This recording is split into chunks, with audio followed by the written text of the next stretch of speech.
in progress. 여러분, 안녕하세요. 반갑습니다. 오늘은 중간은 없다.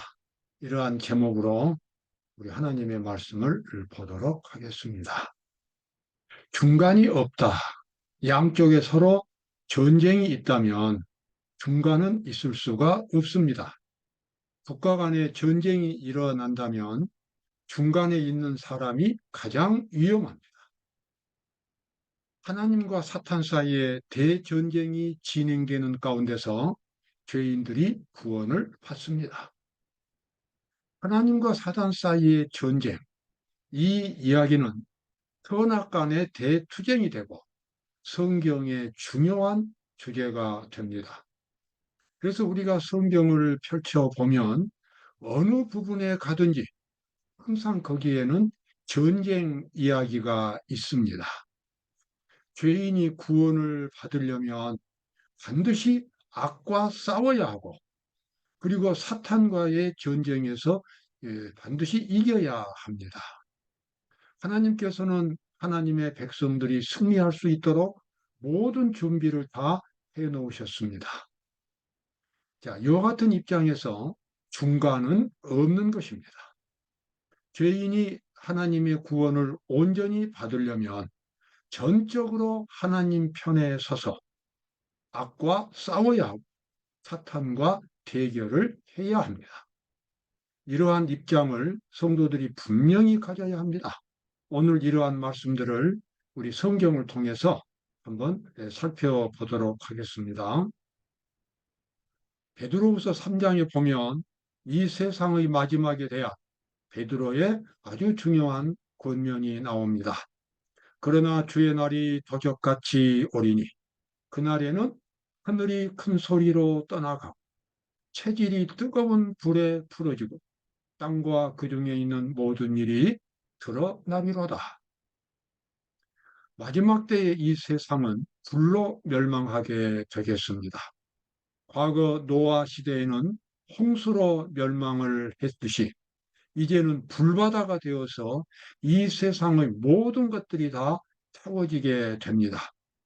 화산이 터지면 용암이 분출한 것처럼 마지막 때의 이 세상의 모든 물질들의 그 원자가 다 이제 해체가 되고 거기서 나오는 뜨거운 불길이 이 세상의 모든 것들을 다 태워버립니다. 아무리 인간이 아름다운 역사를 만들어내었어도 인간의 모든 문화와 역사와 예술과 모든 창작물과 이러한 것들은 다 이 마지막 불에 의해서 영원히 소멸하게 되고 인간 역사의 모든 기억도 다 사라지게 됩니다. 오직 남아있는 것은 구원받은 성도들, 예수님과 함께 하늘에 간 성도들만이 마지막 이 세상에서 남게 됩니다.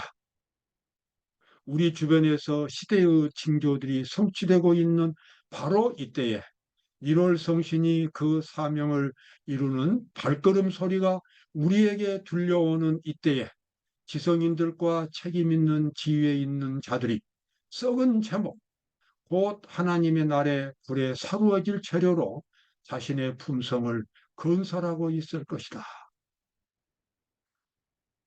우리 모든 사람들은 일생 동안 집을 짓는 사람으로 성경은 말하고, 그리고 그 집은 품성의 집이 되겠습니다. 사람은 일생 동안 살면서 자기의 품성과 인격을 건설하고 일생을 마감합니다. 그런데 하늘에 갈 수 없는 죄악의 품성들이 있습니다. 하늘에 갈 사람은 그 사람의 성격을 하나님의 말씀으로, 하나님의 은혜로, 하나님의 뜻으로 자신의 인격을 건설해야 합니다. 그렇지 못하는 경우에는 이 세상을 태우는 불에 의해서 하나님의 불에 소멸당하는 그와 같은 멸망받은 죄인이 될 것입니다. 하나님의 심판이 땅에 내리고 있다. 전쟁과 전쟁의 소문들, 그리고 화재와 홍수로 인한 파괴는 종말까지 증가하게 될 환란의 때가 매우 가까이 이르렀다는 것을 분명하게 말해준다. 우리는 잃어버릴 시간이 없다. 세상은 전쟁의 정신으로 분기되어 있다. 구호봉사에 나와 있는 말씀입니다. 지금 우리가 살고 있는 이 시대를 아주 적절하게 예언해 주고 있습니다. 앞으로 세상은 무서운 혼란 속으로 들어가게 될 것이고, 인간은 이제 모든 사람들은 자신의 생존이 아주 위기에 빠져 있다고 하는 것을 알게 될 것입니다. 이 세상 사람이 어떤 힘으로도 막을 수 없는 무서운 재앙이 이 세상에 찾아오게 되고, 모든 사람들은 그 환경 속에서 살아남기 위하여 투쟁을 벌이게 될 것입니다. 이와 같은 상황 속에서 과연 살아남은 길은 어디인가? 그것은 하나님의 말씀과 하나님의 능력 안에만 있습니다. 어떻게 그러한 품성을 건설할 수 있을까요? 품성은 쉬지 않고 형성되고 있다. 하나님의 천사들은 도덕적 가치를 달아보고 있다. 그 결과 스스로 다른 사람들의 마음에 사탄의 암시를 전달하는 통로가 되는 것을 불쾌하게 여기신다. 하나님께서 매우 불쾌하게 여기시는 내용이 나옵니다. 다른 사람들, 자기뿐만 아니라 다른 사람들도 멸망될 수 있도록 죄악의 암시, 죄악적인 영향을 끼치는 것을 하나님은 매우 불쾌하게 바라보신다고 말씀하십니다. 오늘 우리 하나님의 백성들에게 매우 적절한 권면이 되겠습니다. 하나님의 백성들은 사람들에게 이 세상 애언을 말해주고 하나님께서 마련하신 생명의 길을 보여주어야 합니다. 그런데도 마치 어떤 죄악과 타협해도 죄를 지어도 괜찮은 것처럼 멸망받을 그와 같은 품성을 짓고 있어도 괜찮은 것처럼 하나님의 백성이 그렇게 암시한다는 것은 매우 위험한 일이 되겠습니다. 천사들은 도덕적 가치를 바라보고 있다.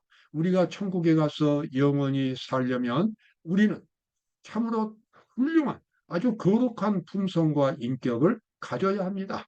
세상에서 가장 위대한 도덕은 하나님의 사랑이고 예수 그리스도의 십자가고 십자가의 정신입니다. 내 이웃을 내 몸처럼 사랑하라는 이 예수님의 말씀은 모든 그리스도인들에게 최고의 도덕적 가치를 말해주고 있습니다. 영생을 얻기를 원하는 사람들은 예수님이 말씀하신 그 도덕적 가치를 경험하고 자신의 인격으로 만들어 주어야 합니다. 여기 나와 있는 그림은 제가 존경하는 요한 웨슬레의 그림입니다. 18세기 영국에서 감리교를 일으켰고 그리고 기독교 역사에 큰 변화를 가져왔던 인물이 요한 웨슬레란 사람입니다. 이 사람의 업적은 하늘에 가서야 다 파악이 될 만큼 참으로 위대한 업적을 남긴 사람이었습니다. 그런데 이 사람이 한 말 중에 제 마음에 깊이 감동을 주는 말은 바로 이런 말이었습니다. 나는 즉시로 나의 삶과 모든 생각과 모든 말과 모든 행동들을 하나님께 바치기로 결심하였다. 나는 철저하게 확신하였으므로 중간은 없었다. 나의 삶의 모든 부분들이 하나님께 바쳐지든지 아니면 사실상 마귀에게 바쳐지는 것이었다. 요한 웨슬레가 청년 때, 20대 청년 때 제레미 테일러라고 하는 그러한 이 성공의 주교가 쓴 그런 책을 읽으면서 삶과 죽음에 대한 그러한 이 영원한 법칙이라고 하는 그 같은 책을 읽으면서 그가 크게 감동을 받았습니다. 사람의 동기가 자신의 일생의 그 방향이 얼마나 중요한지를 알았습니다. 자신의 마음의 동기가 하나님 앞에 온전하지 못하다면 설령 그가 위대한 업적을 남겼다 할지라도 하나님 앞에서 자기가 성공하지 못한 사람으로 판단된다는 것을 깊이 깨달았습니다. 그래서 이 사람은 자기의 모든 생각과 모든 말과 모든 계획과 목적을 다 하나님 편에 하나님 말씀에 두기로 굳게 결심했습니다. 그의 일생은 바로 이러한 결심을 가지고 앞으로 굳세게 나아가는 그러한 일생이었습니다. 웨슬리는 대쟁투에 나와 있는 말씀입니다. 웨슬리는 그의 주님처럼 하나님의 복음을 전하는 한편 율법을 크게 하며 존귀케 하기 위하여 노력하였다. 그는 나이 80세가 넘은 만년에 가서 그 반세기 이상의 봉사의 생애를 통하여 50만 명 이상의 영혼들을 신자로 얻었다. 위대한 하나님의 종이었습니다. 이 사람은 루터나 칼빈이 보지 못했던 율법에 대한 밝은 면을 보았습니다. 루터와 칼빈은 율법과 복음이 서로 대치되는 것으로 이해를 했고, 그래서 종교 개혁을 완성하지를 못했습니다. 그러나 웨슬리는 율법과 복음이 같다는 것을 깨달았습니다. 복음이라고 하는 것은 그리스도의 십자가의 능력에 의하여 그것이 사랑의 법칙으로 변하게 되고, 그래서 사실상 복음은 율법과 그 본질이 같이 하나님의 본성이고 하나님의 의라는 것을 깨달았습니다. 오늘날 얼마나 많은 그리스도인들이 복음에 대해서 오해하고 있는지 모릅니다. 그저 그리스도를 믿으면 구원받는다고 하는 그 공식 하나에 붙잡혀 가지고 율법을 폐지하고 율법을 등한히 하는 그리스도인들이 너무도 많이 있습니다. 이것은 아주 치명적인 오류인 것입니다. 하나님의 율법을 폐기한 사람이 천국에 갈 수가 없는 것입니다. 영생도 없는 것입니다. 그가 갖고 있는 복음은 하나의 어떤 모조품에 불과한 복음인 것입니다. 그리스도인은 마땅히 하나님의 율법을 그리스도의 은혜에 의하여 그리스도의 사랑에 의하여 성실하게 지키는 사람들이 되어야 합니다. 요한 웨슬리는 바로 그것을 깨달았고 완전 성화를 강조한 사람이었습니다. 여기 대경투에 나와 있는 화이트인의 글입니다. 그의 봉사를 통하여 타락과 멸망의 구덩이에서 고상하고 순결한 생애로 들어간 무리들과 그의 교훈으로 말미암아 더욱 깊고 풍부한 체험을 얻은 사람들의 수는 구속받은 가족이 하나님의 나라에 모일 그때에 가서야 비로소 밝히 알려지게 될 것이다. 아멘. 참으로 존경스럽고 아름다운 하나님의 종이었습니다. 웨슬리는 그가 얼마나 봉사를 했던지 정말 우리로서는 상상할 수 없을 만큼 그렇게 많은 봉사를 하고 많은 사람들에게 하나님의 사랑을 가르쳐 주었습니다. 바로 이와 같은 것은 그가 20대에 했던 결심, 중간은 없다고 하는, 하나님 편이 아니면 모두가 다 마귀 편에 속한다고 하는, 내가 하는 말과 내가 하는 일이 전적으로 하나님에 소속되지 않는다면 그것은 마귀의 일이라고 하는 것을 그가 절감했기 때문에 이렇게 위대한 업적을 남길 수가 있었습니다. 서기문집 58쪽에 나와 있는 말씀이죠. 그대들이 누울 때나 일어설 때에도 그것들을 명상하라. 세천사기별 하나님의 심판과 예수님의 재림을 명상하라는 것입니다. 인자의 오심에 전적으로 마음을 두고 생활하라. 예수님께서 이 땅에 다시 오신다는 그 사실을 항상 마음에 기억하고, 그래서 생각하고 말하고 행동하고 생활할 때 항상 예수님의 재림과 재림 전에 있는 심판을 생각해야 한다고 이 애언하시는 우리에게 권면해 주고 있습니다. 참으로 당연한 권면이 되겠습니다.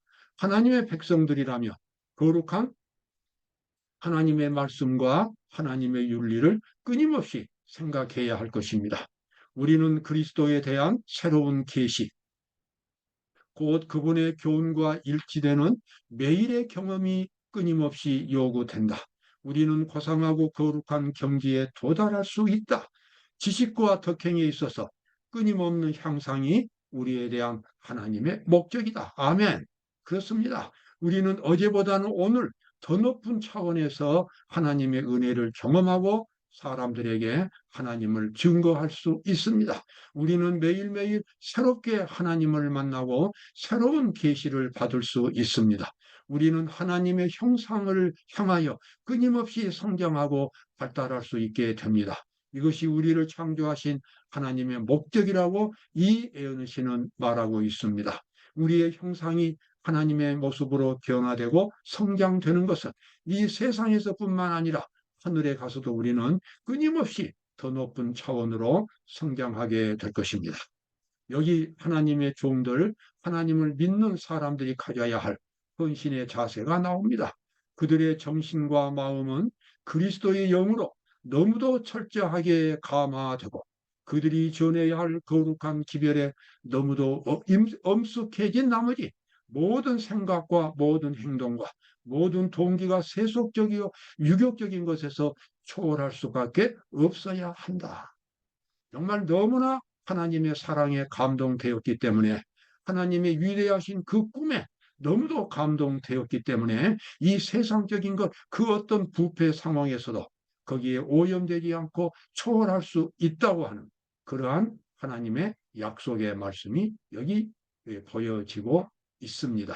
하나님께서는 우리가 비록 타락한 세상에 살지만 하늘의 분위기에서 살아갈 수 있고 하나님의 형상으로 성장할 수 있는 그 같은 모든 은혜를 다 준비해 놓으신 것입니다.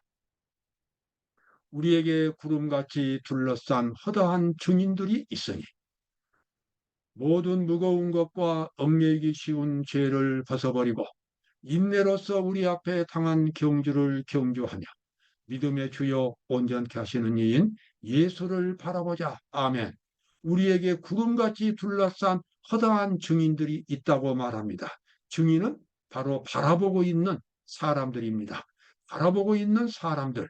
누구들입니까? 히브리서 12장에 나와 있는데 히브리서 11장에 보면 과거에 믿음으로 영생을 얻었던 훌륭한 사람들의 이야기가 나옵니다.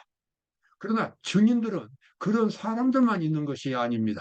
지금 하늘의 천사들이 그리고 우주의 거민들이 우리가 신앙생활하는 모습을 다 지켜보고 있는 것입니다.